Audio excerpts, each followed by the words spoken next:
Hi, my name is Maya Kudon, and this is vlog number 4 of my vlog assignment. And this vlog is going to answer the question of how has the idea of war changed international relations, and how does it affect diplomacy, international law, and global politics today?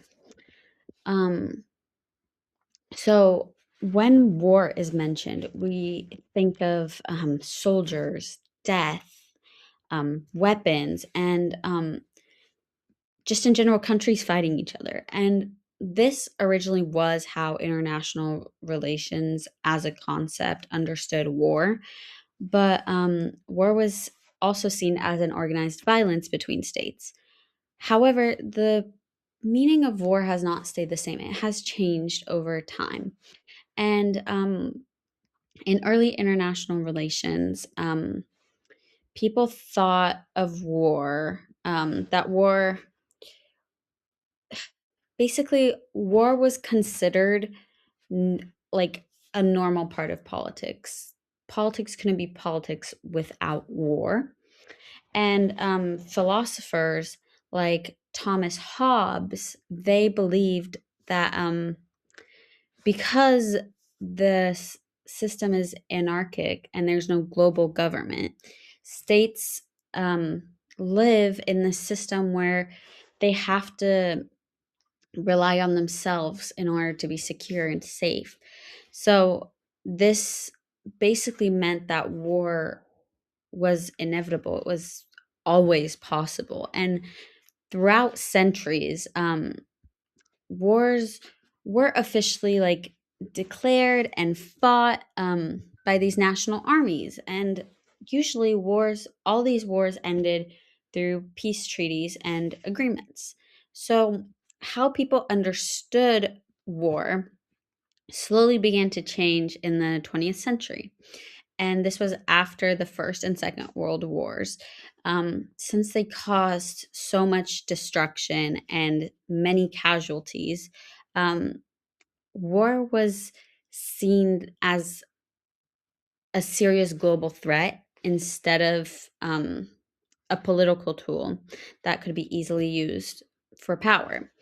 And due to that, states created international organizations, like I mentioned in past videos, the United Nations, to reduce conflict and encourage more diplomacy instead of just violence. And war in general has played a major role in shaping how countries are governed. And all so this shows ideas from the book Why Nations Fail, which they argue that countries with extractive institutions, basically meaning where power is controlled by a small group, um, are more likely to experience war.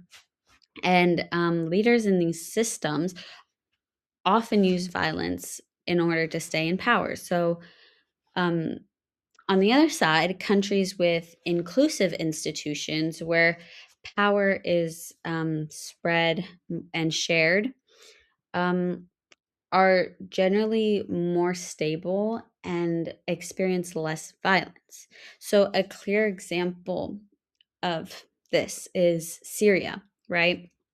The government has always held the power in Syria very tightly, and it did not allow any political reform. So, in 2011, there were these protests that happened, and basically, the response, these protests were very violent, leading to civil war in Syria that lasted for a really long time. And this war just it didn't stay in Syria. It affected many neighboring countries and global politics as a whole. Also, the Cold War changed how people viewed war. So when the United States and the USSR they were fighting, but they wanted to avoid direct violence. So they began supporting wars in other countries like Afghanistan and Vietnam. And these wars were called proxy wars. And they usually involved irregular forces. So this meant like irregular civilians fighting, not trained soldiers. They just took civilians to fight in the armies. And in the book, Cox explained that war during this time wasn't just about territory and power, it was also mostly about influence and ideology. And today, many wars are asymmetric, meaning one side is weaker and uses unconventional methods. So, going back to Afghanistan, the Taliban used these unconventional methods, and in their case, that they were surprise attacks, and they used local knowledge to be stronger and have a better fight. And this basically shows that military strength alone doesn't get you that victory. So, war in general has evolved. And in today's modern day, it has evolved into cyber warfare. So, states now use like hacking and um, on like misinformation online and cyber attacks to weaken their opponents. And so, like Russia's cyber attacks on Ukraine and other Western countries show that war can happen without having tanks and physical contact. And this makes it harder to define when wars actually began. So, because of the damage caused by war, international rules have developed.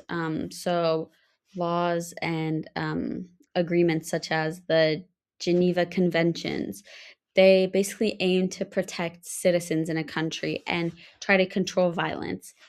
However, these rules cannot be guaranteed and are very difficult to enforce, especially when non state actors start playing a role and using cyber warfare. And the book, Why Nations Fail, also explains that war often tends to like strengthen existing political systems instead of changing them. So, like for example, North Korea. We know North Korea has constant military tension, and that's helped their government have a very tight hold and be able to control their society. And in modern international relations, war is no longer seen as just fighting between states. It includes like civil wars within a state, terrorism attacks, cyber attacks, and just in general power struggles within countries or against countries. So, understanding war today means you have to look at politics, institutions, and global power, not just the battles themselves. So, overall, war is a very central concept to international relations. But our understanding of it has changed and will continue to change. So, from Cox's book to the book Why Nations Fail, we see that war is shaped by how states are governed and how they use their power. So, this helps explain why war still exists today and how it continues and will continue to shape the world in the future. Um, Anyways, that's it. Thank you for watching. And in the next video, we will discuss more about international relations.